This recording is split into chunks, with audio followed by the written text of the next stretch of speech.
I am sure अब आप relate कर पा रहे होंगे, अगर आप प्रोपेगेंडा मीडिया देखते हैं, आप डेली अखबार पढ़ते हैं, तो ये खबरें खूब ज्यादा ही प्रमोट की जा रही हैं कि HPV वैक्सीन बच्चों को लगाया जाएगा, लड़कियों को लगाया जाएगा, लगाया जा रहा है 9 साल से 14 साल के बच्चों को, ताकि बड़े होने पे उनको सर्वाइकल कैंसर ना हो जाए। अभी वैक्सीन लगा लो, जब 30 साल 40 साल के हो जाओगे तब आपको सर्वाइकल कैंसर नहीं होगा। ऐसा प्रिटेंड किया जा रहा है कि हम तो आप बच्चे की भलाई चाहते हैं, उनकी जान बचाना चाहते हैं तब के लिए, ताकि अभी हम कुछ करें ताकि तब दिक्कत ना हो। जबकि मैंने आपको ऑलरेडी दिखा दिया कि इस सर्वाइकल कैंसर के वैक्सीन, HPV वैक्सीन के अगेंस्ट जो सच्चाई क्या है, उसके सारे आंकड़े विद ऑल द रिपोर्ट्स मैंने आपके सामने पेश कर ही दिया।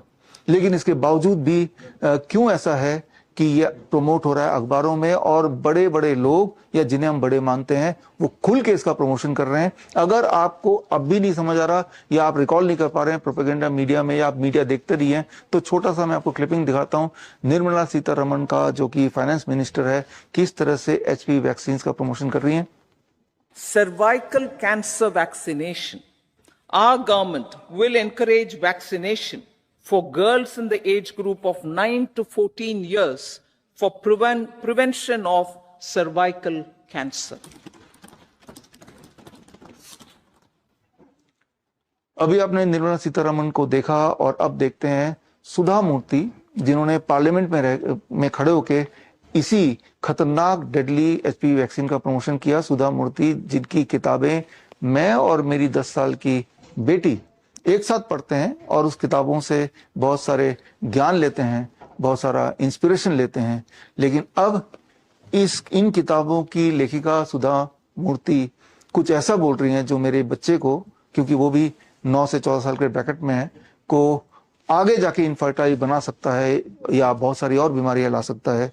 और इसके कंस्पिरेसी का जाने अनजाने, या तो मैं ये बोलूंगा नेकेड एम्प्रेस सिंड्रोम के तहत इसका हिस्सा बन रही हैं, और जो सारे एविडेंस उसको इग्नोर करके, आंख बंद करके पब्लिकली इसको प्रमोट कर रही हैं।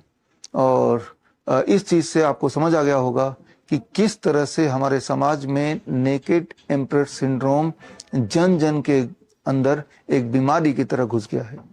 There is a vaccination which is given to women, girls between the age of 9 to 14, known as the cervical vaccination, which can, if the girls take that, it can be avoided. May I request that to the House that we should incorporate that vaccination for the benefit of our girls, because prevention is better than cure. अभी तो मैंने बात की दरबारी की, लेकिन अब बात करता हूं कुछ प्रजा की। यहां तक कि बहुत सारे डॉक्टर्स जो बड़े बड़े पोजीशन पे हॉस्पिटल्स में हैं, वो भी HPV वैक्सीन्स को प्रमोट कर रहे हैं, मानो एक अमृत, एक रिवोल्यूशन आ गया है। लेकिन इस बीच शायद आज भी थोड़े से ऐसे लोग हैं हमारे देश में जो उस बच्चे की तरह हैं, उस बच्चे की तरह जो सच बोलने की जिन्होंने कसम खाई है। उनमें से एक ग्रुप का नाम मैं लूंगा, अवेकन इंडिया मूवमेंट। तो उन्होंने जब ऐसे डॉक्टरों को HPV वैक्सीन प्रमोट करते हुए देखा, तो उन्होंने इन्हीं में से कुछ डॉक्यूमेंट जो उन्होंने तैयार किए हुए थे डॉक्टरों को जब पेश किया कि इसके एविडेंस तो कुछ और कह रहे हैं, इसके एविडेंस तो ठीक उल्टा कह रहे हैं। तो देखिए, जब उन डॉक्टरों से कन्फ्रंट हुआ तो वो नेकेड एम्प्रेस सिंड्रोम से ग्रस्त वो डॉक्टर जो HPV वैक्सीन प्रमोट कर रहे थे, तो तब उनका जवाब क्या होता है, जरा इस क्लिपिंग को देखिए। ये जो वीडियो आया था उसमें लिखा था कि हमारी बच्चियों को आगे जाके प्रेगनेंसी नहीं होगी, उनकी ओवरी फेल होगी। There is no association with ovarian failure documented in the study. Yeah, ma'am, I have a question. Here you have mentioned that it does not affect fertility in women, the HPV vaccine. So whereas the Cervavax product insert itself is mentioning that no human studies have been done on fertility. Pregnancy, or you're trying to be pregnant, the vaccine is not to be given. Lactating mothers, no data has been done. So when there has been no trials and no study at all on the fertility of women after the HPV vaccine, on what basis can it be safe and effective? Secondly, worldwide there has been a major compensation program, because after vaccination, HPV vaccine, there has been ovarian failure. It is a recorded major compensation has been given for ovarian failure after the HPV vaccine. And whereas this Cervavax product insert says there has been no testing, no studies, What you're saying about there are no longitudinal studies. no studies at That all. is because, for example, when you are, even with COVID, for example, there was so much thinking, does COVID cause menstrual problem? Does it cause problems in fertility? We don't know, because we don't have that much data. So yes, there are not I would absolutely agree with you that we do not have studies. So we need to be a little objective, and we have to look at the greater good. And overall, you have to believe and understand the information properly and then move forward. No, but ma'am, agree. Belief is fine, but it has to be on data, because your claim said that it does not affect fertility, but there has been no studies at all on that. तो अब तक आपको ये समझ आ गया होगा कि किस तरह से अगर प्रजा में, दरबारियों में नेकेड एम्परर सिंड्रोम आ जाए तो किस तरह से वो समाज के लिए नुकसानदेह हो सकता है, जानलेवा हो सकता है, एक खतरा हो सकता है। तो खैर, टू कंक्लूड दिस, आपको सिर्फ ये करना है कि ये journal of royal society of medicine जो कि 2020 में आया था, इसमें जब से एचपीवी वैक्सीन लॉन्च हुआ तब से लेकर अभी तक का क्या रिजल्ट निकला, वो इसमें रिसर्च रिपोर्ट है। इसे पढ़ लीजिए तो आपकी आंखें खुल जाएंगी, आपके रोंगटे खड़े हो जाएंगे और आपको उसकी सच्चाई पता करना भी, समझना भी आसान हो जाएगा। लेकिन इन सब के बावजूद भी, जबकि इस तरह के एविडेंस बिल्कुल क्लियरली धरातल पे हैं, इन सब के बावजूद भी आज भारत में सीरम इंस्टीट्यूट ऑफ इंडिया, ये वही नाम है जिन्होंने आपको वो 2 खुराक दिए थे जो कोविड के वैक्सीन लगाए थे, जिसकी वजह से अब सच्चाई सामने आ गई। आपको पता ही है कि लोग किस तरह से खड़े खड़े बैठे बैठे दम तोड़ रहे हैं, कार्डियक अरेस्ट, हार्ट अटैक का शिकार हो रहे हैं, जैसा कभी पहले ह्यूमैनिटी में नहीं देखा गया। और अब तो सीरम इंस्टीट्यूट ऑफ इंडिया ने बता भी दिया, एक्सेप्ट भी कर लिया कि हमें पहले से ही पता था, लॉन्च करने से पहले, कि आगे अगले 1-2 साल में यही होने वाला है, लेकिन इन्होंने वो छुपाया। लेकिन प्रॉब्लम उनकी नहीं है, प्रॉब्लम आपकी है, इस देश के नॉर्मल नागरिकों की है, कि जब ये पता चल गया है कि यही कल्प्रिट है और वो मान भी रहा है, तब भी हम में, आप में इतनी हिम्मत नहीं है उस छोटे बच्चे की तरह खुल के बोलें, जागरूकता फैलाएं कि इन पे भरोसा ना करें एंड इनको प्रोसिक्यूट किया जाए। लेकिन आज समाज में वो नेकेड एम्परर सिंड्रोम कूट कूट में हर एक के बॉडी जहन में बस गया। इसीलिए जब इस टीका का साइड इफेक्ट से आपके परिवारजनों में अगर डेथ हुई या साइड इफेक्ट आपको आए, इसके बावजूद भी मुंह खोलने को, सच बोलने को ना तो तैयार हैं, ना उसको देखने को तैयार हैं। आप विलफुली उस सफेद झूठ का पार्ट बन के ही रह गए हैं, जिसकी वजह से समाज यहां पहुंच गया है। और मैं आपको बोल दूं कि अगर एचपीवी वैक्सीन भारत के हर लड़कियों को लग जाए तो आने वाले दिनों में अगला जनरेशन आ पाएगा कि नहीं ठीक से, ये बोलना बहुत मुश्किल हो जाएगा। यहां पे जब सीरम इंस्टीट्यूट ऑफ इंडिया ने यही एचपीवी वैक्सीन को भारत में लॉन्च किया तो इन्होंने भी ट्रायल किया, क्योंकि ट्रायल पहला स्टेप है कोई भी चीज लॉन्च करने से पहले, मेडिकल चीजों को। ट्रायल का नतीजा अगर आप देखेंगे, इसमें जाके आप ट्रायल का नतीजा देख सकते हैं, ये मैंने पूरा दे दिया इनका लिंक। और ट्रायल का नतीजा ये कहता है कि ट्रायल में जिन लड़कियों ने ये इनका बनाया हुआ एचपीवी वैक्सीन लिया, उसमें लगभग 48%, यानी कि हर दूसरे लड़की को adverse side effect, adverse reaction हुए। एडवर्स रिएक्शन क्या हुए, उसकी जो लिस्ट है वो ये लिस्ट है, और उसकी लिस्ट में अगली लिस्ट ये है, ये 2 लिस्ट है। इसमें आप देखेंगे ये लगभग हर तरह की बीमारियां उनको हो गई, और ये साइड इफेक्ट का ही पार्ट है। और ये 2 साल के ट्रायल में ये सारे साइड इफेक्ट देखे गए। कितने लड़कियों में? लगभग हर दूसरे लड़की में, 50%, 48% टू बी वेरी प्रिसाइज। इसके बावजूद भी ये एचपीवी वैक्सीन जो सीरम इंस्टीट्यूट ऑफ इंडिया ने बनाया है, ये वही कंपनी है जिन्होंने आपको 2 खुराक दिए थे, जो आज भी पछता रहे, लेकिन ओपनली आप बोलने को तैयार नहीं। और ये वैक्सीन भी अब पूरे जोर शोर से प्रोपेगेंडा मीडिया के माध्यम से प्रमोट किया जा रहा है। इसके पीछे का मकसद क्या है? इसके पीछे का बड़ा क्लियर मकसद है। आपको ये समझना होगा कि जैसे मैंने बताया, पिछले लगभग 20 सालों में मर्क कंपनी ने अपने 50 करोड़ से ज्यादा डोजेस एचपीवी वैक्सीन के पूरी दुनिया में बेचे हैं, जिससे उनकी कमाई हर साल की लगभग 30,000 करोड़ से लेके सेल 50,000 करोड़ तक की हुई है। और यहां पे ये भी समझना होगा कि मर्क जो है it has done all this business in partnership with their government. तो इसमें जिसमें सरकार को हिस्सेदारी मिले, एक मोटा रकम मिले, तो सरकार अक्सर आंखें बंद करने को तैयार हो जाती है at the cost of the citizen. और इसमें दोष सिटीजन का भी इक्वली है, बिकॉज आंखें तो आपकी भी बंद है। और मुझे पता है कि आज के इस लेक्चर के बाद सारे सबूत आपकी आंखों के बिल्कुल सामने आने के बाद भी ये आंखें लगभग बंद ही होने रहने वाली हैं, जब तक कि हमारे देश में चंद्रशेखर आजाद, बाल गंगाधर तिलक जैसे लोग दोबारा जिंदा ना हो जाएं, दोबारा पैदा ना हो जाएं। जबकि ये जो दिखावा किया जा रहा है कि सर्वाइकल कैंसर को हम बचाना चाहते हैं, इससे दुनिया को, देश को बचाना चाहते हैं, बच्चों को बचाना चाहते हैं, ट्रुथ ये है, अगर आप ये रिसर्च पेपर पढ़ें कि जैसे ही बेटर हाइजीन मिलता है, क्लीन वाटर मिलता है, इंप्रूव न्यूट्रिशन मिलता है, इससे सर्वाइकल कैंसर भी और बाकी सारे कैंसर भी अपने आप ही गायब होने लगते हैं। तो यानी कि अगर सही मायने में हमें ये चिंता है कि बच्चों को या बड़े होने के बाद उनको cervical cancer, for that matter कोई भी कैंसर ना हो, तो उसका जवाब भी यहीं पे है, इसी धरातल में। सिर्फ improve nutrition, clean water and better hygiene दे दो, तो उससे ही ये जो कैंसर के चांसेस, फॉर दैट मैटर किसी बीमारी के चांसेस बहुत कम हो जाते हैं। तो अगर तो गवर्नमेंट को या आपको या सोसाइटी को एज ए होल काम करना ही है, तो इस डायरेक्शन में काम करना है। लेकिन इस डायरेक्शन में जब काम करेंगे तो यहाँ पे there is no way to earn money, कमाई का कोई तरीका नहीं है।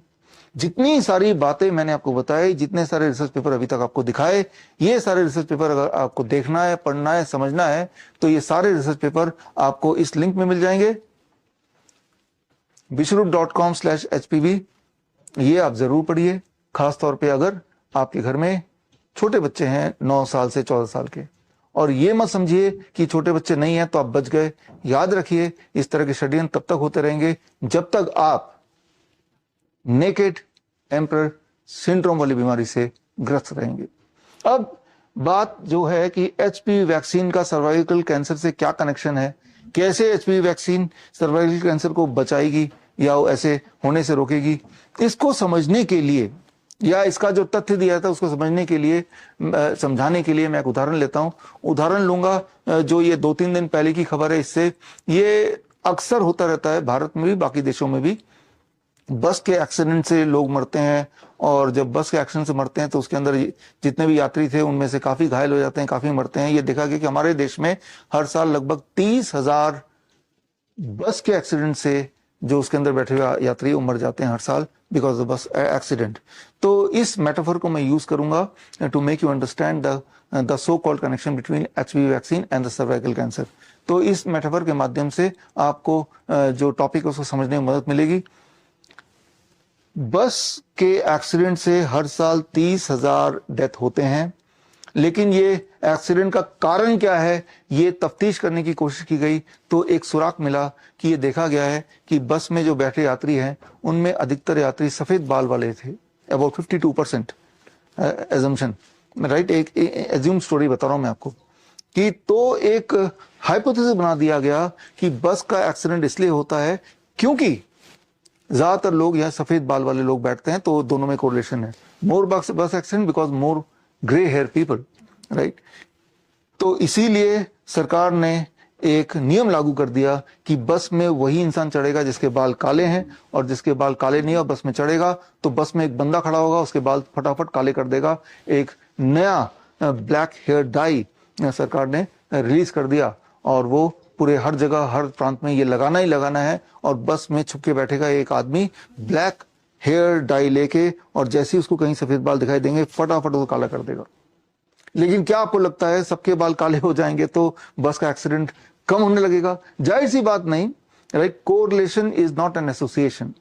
जस्ट बिकॉज ज्यादा लोग ऐसे हैं जिनके बाल सफेद हैं, वो बस में बैठते हैं, तो बस का एक्सीडेंट हुआ तो वही रिस्पॉन्सिबल होंगे, ऐसा कोई कोरिलेशन नहीं है। ये तो आपको पता ही चल रहा है, there is no logic behind it, right? तो यहां तक कि बस के ड्राइवर के बाल अगर सफेद हैं, तो जबकि वो बस ड्राइवर गाड़ी चला रहा है, तो वो जो डाई करने वाला वो साइमल्टेनियसली उसके बाल को फटाफट काले कर रहा है। अब इसके नतीजे क्या निकले, क्या नतीजे निकल सकते हैं? नतीजे ऐसा कुछ निकल सकता है, क्या इससे एक्सीडेंट कम होगा? हो सकता है एक्सीडेंट और बढ़ जाए क्योंकि वो ड्राइवर डिस्टर्ब हो रहा है। हो सकता है साइड इफेक्ट होगा, हो सकता है साइड इफेक्ट हो जाए क्योंकि वो जो डाई है वो कुछ लोगों को रिएक्ट करेगी, कुछ लोगों को एलर्जिक रिएक्शन देगी, कुछ लोगों को गंजा कर देगी। ये बेतुकी सी कहानी जो आपको बिल्कुल ना सिर ना पैर की लग रही है, अब बिल्कुल सिर और पैर की लगेगी जब इसको मैं एचपीवी वैक्सीन और कैंसर के कॉन्टेक्स्ट में जोड़ूंगा। जोड़ते हैं। पहले तो सर्वाइकल कैंसर, सर्विक्स होता क्या है? वेजाइना और यूट्रस को जोड़ने वाला जो पार्ट है बॉडी का, इन केस ऑफ फीमेल, उसे कहते हैं सर्विक्स। और वहां पे कैंसर हो जाए तो उसे बोलेंगे सर्वाइकल कैंसर। हर साल करीब 77,000 डेथ होता है, ऐसा ऑफिशियल आंकड़ा है सर्वाइकल कैंसर से। अब जिन लोगों में सर्वाइकल कैंसर से डेथ हुआ, ये खोज की जाने लगी कि वो सर्वाइकल कैंसर हुआ कैसे। उन लोगों में पाया गया इस बस एक्सीडेंट की तरह कि अधिकतर के सर्वाइकल में एचपीवी वायरस है, ह्यूमन पेपिलोमा वायरस है। बहुत सारे और वायरस भी हैं, लेकिन ह्यूमन पेपिलोमा वायरस भी है। तो ऑटोमेटिकली ये मान लिया गया कि ह्यूमन पेपिलोमा वायरस ही उस इंसान को सर्वाइकल कैंसर दे रहा है। ठीक उसी तरह से क्योंकि इसमें सफेद बाल वाले लोग भी बैठे हैं, तो जरूर ये सफेद बाल वाले लोगों की वजह से ही मैजिकली एक्सीडेंट हो रहा है। उसी तरह का कोरिलेशन बनाया गया। जबकि ये बात हमें पता है सदियों से कि जब से इंसानियत दुनिया में है तब से एचपीवी, ह्यूमन पेपिलोमा वायरस, हमारे बॉडी में एज ए कैरियर रहती ही है। तो इस वायरस का बॉडी में रहने से हमें कैंसर हो ही जाएगा, ऐसा कोई कोरिलेशन नहीं है। कोरिलेशन सिर्फ इतना है कि हमारी इम्यूनिटी अगर बहुत कम हो जाती है तो किसी भी तरह का वायरस रहेगा तो वो और फैलने लगेगा हमारी इम्यूनिटी कम होते ही, और उससे हम बीमार पड़ते हैं। चाहे वो ह्यूमन पेपिलोमा वायरस की बात करें या इन्फ्लुएंजा वायरस की बात करें या कोरोना वायरस की बात करें, किसी भी तरह का वायरस आप अपने लिमिट से बाहर तभी निकलता है जब हमारी इम्यूनिटी कमजोर हो जाती है। ठीक उसी तरह से बस ड्राइवर चाहे कितना भी अच्छा क्यों ना हो, अगर बस के ब्रेक फेल हो गया तो उसे मरना ही मरना है। अगर आपकी इम्यूनिटी फेल हो गई तो उसमें कोई वायरस हो, बैक्टीरिया हो ना हो, या गोइंग टू डाई। मैं एक चैलेंज देता हूं, आप ढूंढ के निकालिए कोई ऐसा पेपर, रिसर्च पेपर, जिसमें यह साबित हो गया हो कि हाँ, ये ह्यूमन पेपिलोमा वायरस ने ही इस इंसान के अंदर सर्वाइकल कैंसर घुसा दिया और जिसकी वजह से उसकी डेथ हो गई। एक रिसर्च पेपर अगर आप निकाल के देंगे, मैं आपको 1 लाख रुपए दे दूंगा। कोरिलेशन हो सकता है कि जिनको में कैंसर है उनमें एचपीवी, ह्यूमन पेपिलोमा वायरस है। एट द सेम टाइम ऐसे भी बहुत लोग हैं जिनके बॉडी में, including me, human papilloma virus हो सकता है और हमें कोई दिक्कत नहीं है। तो दोनों तरह के लोग हैं हमारे इस दुनिया में। जिनको दिक्कत नहीं है उनके बॉडी में भी ये वायरस है, जिनको दिक्कत हुई है किसी भी तरह से उनके बॉडी में वायरस है। तो इस बात को हमें समझना पड़ेगा। तो ये मैं आपको इतना एम्फेसिस देके क्यों बता रहा हूं, क्योंकि मैं चाहता हूं कि आप इस ट्रैप से बाहर आएं। पहली बात तो यह है कि भारत में जो सर्वाइकल कैंसर से डेथ है, अगर ऑफिशियल फिगर को भी मान लेते हैं तो ये बहुत ही कम है इन कंपैरिजन टू, अगर हम देखें हमारी पॉपुलेशन 140 करोड़ की, इन कंपैरिजन टू अगर हम देखें कि बाकी बीमारियों से डेथ की, राइट। लेकिन पहले तो मीडिया में बार बार टीवी में दिखा दिखा कि सर्वाइकल कैंसर आपको एजुकेट किया जा रहा है, ये एक भयंकर बीमारी है, ताकि जब एचपीवी वैक्सीन आपके बच्चों को देने की बारी आएगी तो वो डर का माहौल पहले से क्रिएट कर दिया गया था, आप इमीडिएटली उसको मान जाएंगे। इवन इफ आपने ये सारे रिसर्च पढ़े हैं तब भी, that emperor who was naked emperor syndrome के तहत आप अपनी आंख, कान, नाक बंद कर लेंगे और आप छोड़ देंगे, जो भी हो रहा है हालात के हिसाब से होने देंगे। लेकिन नुकसान आपका नहीं होगा, आपके आने वाले जनरेशन का होगा, और आपके आने वाले जनरेशन खत्म हो गए तो इससे बड़ा नुकसान कुछ भी नहीं हो सकता।